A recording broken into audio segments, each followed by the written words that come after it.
Hello everyone, it's Cindy from Cinders, and this hopefully, don't laugh, will be a short tutorial. Now, I did start this a while ago, but then it's kind of got forgotten about, and I need to revisit it because I am sure I can save people money. I've also been playing with other ideas at the moment, but I'm not happy to say that I will pass them on until I know they're okay. So here we go. The first one, let me move all the rest out.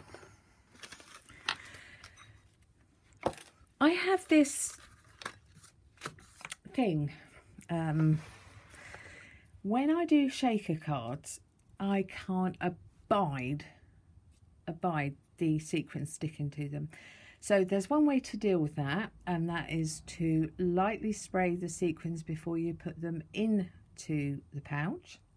You can also dust the pouch with your embossing buddy or talcum powder or anti-static, but it still doesn't work for me. I still don't get that. I tend to use gemstones in the end because it annoys me. I'm just one of those people that certain things get to me. So I thought I would buy some seed beads. Now I do a lot of sewing, but these, trust me, there's no way and I bought the special needle, but not a chance. But they're fantastic, absolutely fantastic for shaker cards, which I need to make some. But I thought they looked a bit dull. So I thought I'll see what I can do. So here are a couple of the things that I tried. Oop.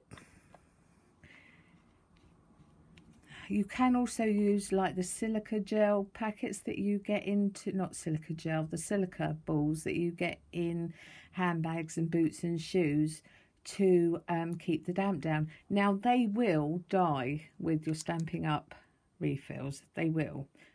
But unfortunately they didn't. But like I say, if you want to get some of the silica beads, they will take on water-based, or that precise kind. I tried it with Distress Oxide. It made beautiful beads, but no, didn't work at all.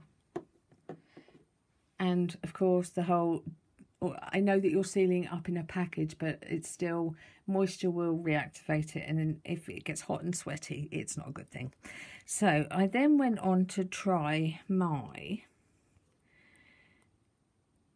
Lumiere inks. Now they are pearlized, they're all different colour pearlized, which I was using, mixing with my alcohol inks for different things, and I use these on fabrics. Now I left those in there because these are my trials. Ugh. And when you get them out, so you can see that I've actually been trying them because my fingers are dyed. Let me have a look. So if we roll them around, yes, they have kept their colour. So if you think, well, I haven't got those beads, those like playthings, what do you call them? Bottles. We go with bottles.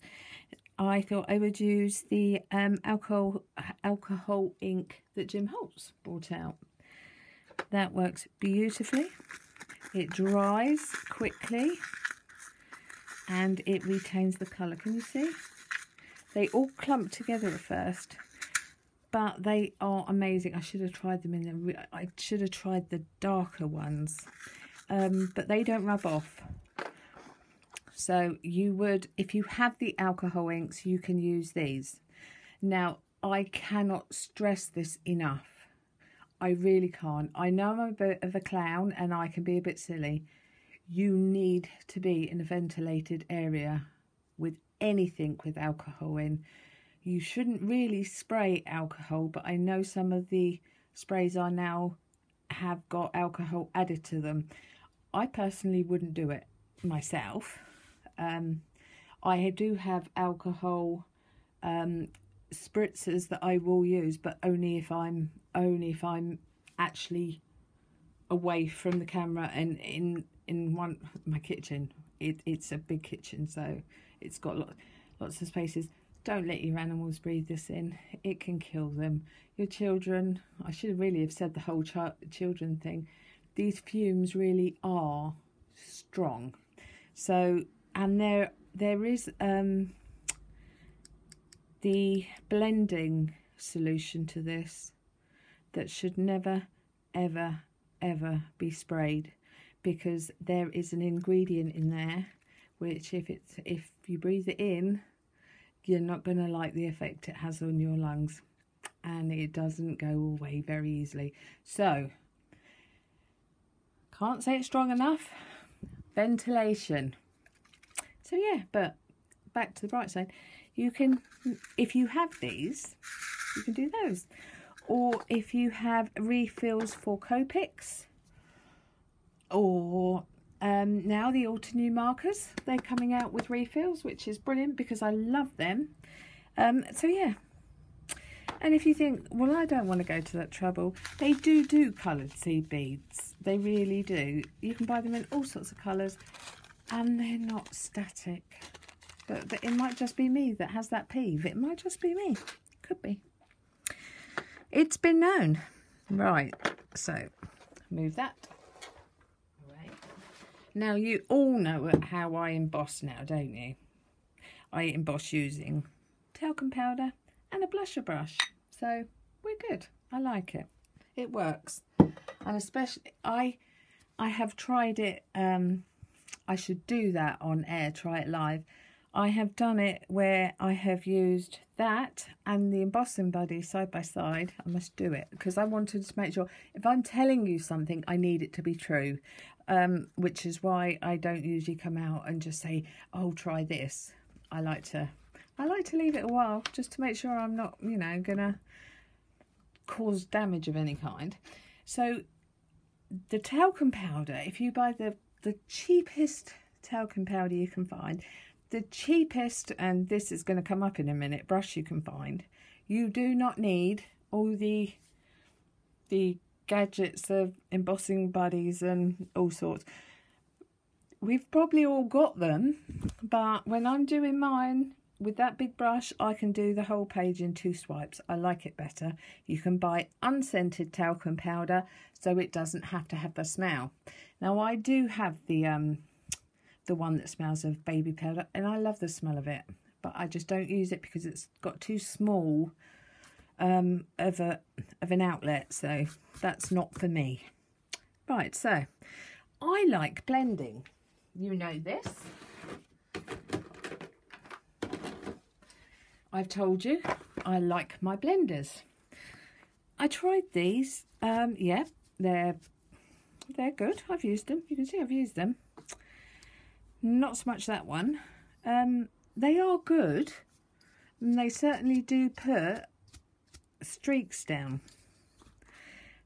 These I will never get rid of. Even the mini ones are fantastic. But again, here you can save yourself money. Use an ear. Now, we call it earbuds. And I don't know what you call yours. It's the cotton wool ball that you put into your ear that you should never, ever put into your ear because it's a bad thing putting things into your ear, old people. But we call them cotton buds or earbuds, whatever. Use that. I did actually find that one of these that I used, I might have thrown it away, it shredded the top of it where I was doing it on some delicate edges. So I thought, well, that doesn't please me at all. So I went and got the cotton buds and used them. Q-tips, that's what the Americans call them, Q-tips. Use those. They work. So, but sometimes I don't want to do really dark blending. And I was looking at the Tim Holtz, the new ones that he's brought out, and I thought, they're lovely. For me, I'm more a stamp and die kind of girl. If I can save money on all the other bits, I can get more stamps and dies. and that's what I like. So these are good, but if you listen, it lays down a scratchier kind of ink that does not make sense. I can show you if you would like a demonstration of these to prove my facts, but I found these, and before anyone says anything, they're blushes. Okay, there's nothing rude or horrible in here. Right, so there we are. These are your windable blusher brushes. Brilliant. Well, let me tell you, I've used this for stippling and it goes on, it's just brilliant. So when I need it to be darker, I just use that. But when I want the softer strokes across, I use it like that. It's beautiful, people. Honestly. I know you're probably thinking, well, Tim Holtz's look a lot different. They do look different. They are different. They're much longer. I myself find holding something that's quite chunky in my hands is a good thing. So yeah, you just pull them up and down like you do the Tim Holtz ones. The only difference is these ones, and I've got, I bought 8 in total, because I thought, well, even if I don't use them for blending, I'm going to be using them for embossing or something. Each one of these costs 65p with 75p delivery. Now you have to pay the 75p delivery no matter how many you buy. So you then add it up to the price. They came to me, oh, and I hasten to say, I got these from amazon.co.uk. You'll probably find them on amazon.com, or if you can't find them on your Amazon or any of your local shops, I'm sure AliExpress have got them somewhere, and you probably won't end up paying postage. But I got these within a week. So these really, really, really are. I wish I could show you. I should have showed you, but I'm not prepared for that. And I'm not going to hold you up while I run around sorting things out. So there's that side of it done. Now, perfect pearls. Don't use...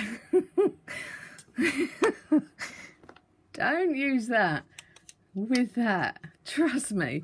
So, like I say, I can be a bit of a clown. Except for when it comes to the serious stuff. And then people, please do as I say. Right. So, here's me. I thought, drop it. It went everywhere. So, continue to use the brush you use with your perfect pearls, which is probably a painting brush or a soft blusher brush, small brush, eye brush. But just lately there has been this craze of using the perfect pearls. I love them to bits. I get it all over me, but I love it. They give such a lovely glow, a nice pearl sheen, and it's come back with a passion. I mean, how long have I had this thing? I've had this for long enough, and it's only halfway through. But it was always you just literally spray water and waft it through. Just mist of water. But now everyone is sealing it because they want to make sure it stays pristine, which I'm with. You don't want to spend so much effort doing something for it to fail, but it always was. You used to mist it, and now there are people are using the spray sealers to keep it. Now, I am a bit funny with what I want to breathe in. I don't like sealers as such. And funny enough, I'm going to show you the product that I use, which is so unusual because I usually have the unscented one that isn't pressurized.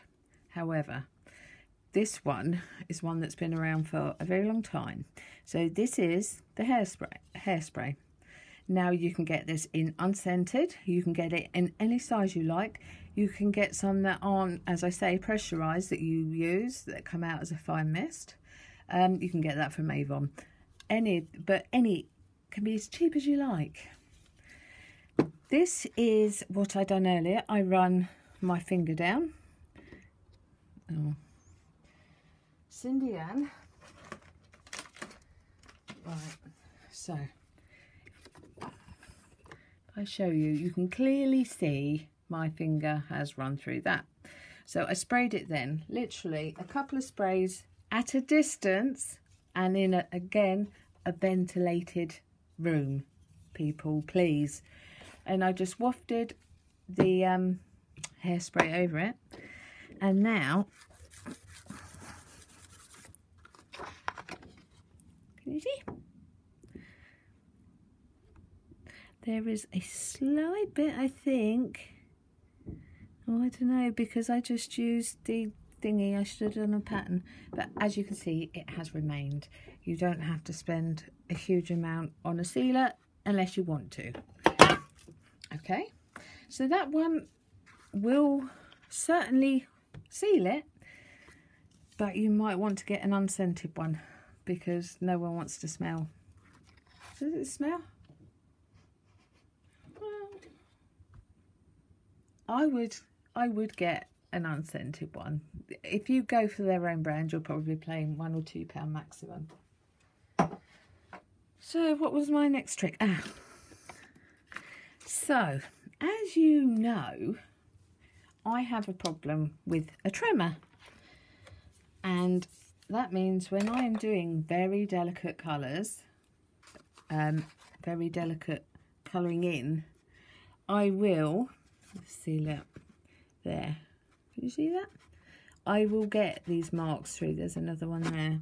Now I used to use my mono sander, or I still do, but you're not going to be able to get that off. So this is the Jelly Roll. I thought this one's actually a touch new. It's unusual. Where's my jelly? Well, the Jelly Roll one is pretty good. That's what this was. Perhaps I've taken it in my other room. Right. No, there it is. That's the one. The wrong one. It's not Jelly Roll. It is the Signo board. How board? Right. So I've made a mistake, and instead of cutting it off and, you know, thinking, right, that's it, I'm throwing it away. If you see the top of my head, I am sorry. Oh, that's it. Warm it up on your hands first. And then we'll do that one. Now, all you older crafters have been doing that for years. Now, I'm not doing it properly, but as you can see, that one I haven't got it properly, but that one has gone. People have been doing this for years, but I've seen so many people recently throw away a card because they have gone out. And you needn't waste it. So there you go. Now there is another a cost saving tip, is I buy all my, sorry for the sound, people, but I buy these and I put my stamps in, and I usually have obviously paper in it. But I found that some of mine, like my favourite things and May, they only need a smaller amount. So recently, Anne Melville, Positively Papercraft, I think, she come out with making some bookmarks. I haven't actually seen it, but I did see the results, and I have to say it looked brilliant. So one of my subscribers said, if you can do that and have a stamp pocket one side and a die pocket the other side. And I thought, why am I buying these when I can buy a box of laminating pouches and laminate my pouches, which is really good. It has saved me a lot of money. I get so much more out of it, and I can make them to any size. So you can either go and look at Anne Melville's. I don't know if she's done it double-sided. She's done so much with lamination lately. Completely respect everything she does. I really do. But it was just that I'd never even thought of doing a front and back, which I have done. And, oh, sorry people. While I can't show you one with the dies, this is what I was saying, right? So it won't fit in there properly. It can if I bend it, but I don't want to bend it. So I would have to put it in there. So as you can see, you're wasting that. And it's not only that, it's how much space that takes up. Now, I recently counted my stamps that I have in my boxes. Not my Stampin' Up ones, because they're still in their CD cases, and I have hundreds of them. I'm really kidding you not. Well, I went through my 2 boxes, and I did count them. I think it's something around the 250, 300. But I'm running out of room. So to know that I can now have made to size, any size, and the die pocket, that's good enough for me. So that's what I will be doing. So thank you, Anne Melville, for bringing my that to life again. And thank you so much. Do you know what? I can't remember my subscriber's name who said it. I'll find out and I will put it down there, because much credit to her. Much. It's fantastic. So hopefully there are a few tips that you can do. And to do it this way, I have costed it out. I get 50 of my big sheets that were here a minute ago. I get 50 of those, and they're with, well, I belong to Prime, so I think they're about £13–14. But if I'm putting these in them, then depending on how I do it, I am saving so much more. If I make my smaller stamps, I would more than double. I think I would probably do 2/3 of a saving, but I am going to prove it, so I know in my mind that I'm actually telling you the truth. I'm guesstimating, but I'm telling you that will save a lot of space. And also I can see it's okay. Some I will need to still put card in, but with the other ones, they're too floppy without cards. But that doesn't mean you have to change them. Right, so I think there's been some tips that may help. And in case you're wondering what that is it's a new stamp I've got that I'm trying one of my weird and wonderful designs on. And anyway, so if you would like any more thrifty tips, let me know that you enjoy them. Anyone who has any comments with what I've gone through, please let me know. And also, then I did bring this up in a tutorial. So these here, they are beautiful. I mean, look at those. Beautiful. You can also buy the pots of the nail decorations for pennies. So in all honesty, I think these are about £13, where mine, I think I got 12 pots probably for about £2–3. So you can decide yourself which one you like. Anyway, I will say ta-ta for now, and I will be back with a tutorial very soon. Oh, before I go, Just when you thought you'd got rid of me. Right, so this box, you can see how long I've had this box. Right, so it's obviously a closed box, and it's got fancy little sides. And then you open it up, and it's actually quite a big box. It's got my, I'm going to be doing something dangerous later. Lord help everyone. I'm going to be making molten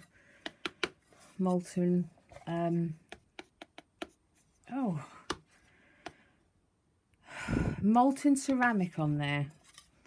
And if you ever want to see the results of that, I will show you. It's incredibly beautiful, incredibly beautiful. Right, so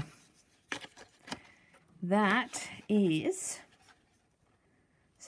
just over 8.5 long, and that is 5 and, well, I'd say 5.25, given the fact that I can't get my ruler all the way in, with a depth of 1.5, and then you just tie it up.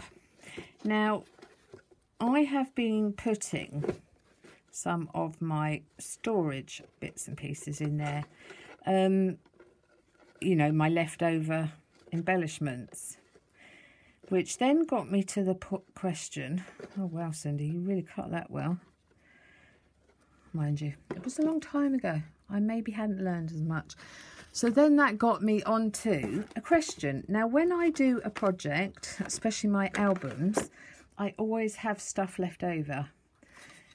And if anyone is doing an album or wants to do an album and can put those bits to good use, drop me an email and I'll send it out to you. I'd rather it get used than sit around and maybe never get used again.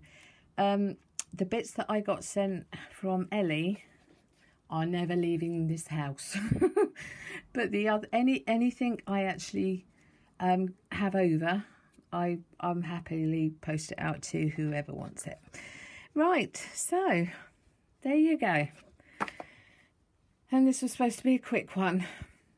Hey, what can I say? I'm sorry if I've waffled on. So thank you so much for your time today. It's been lovely crafting with you, or talking at you about saving money. And I hopefully will be doing another tutorial soon on something completely different. Maybe this. If you like this, I'll do it. Thank you for now. Big crafty hugs. Bye-bye.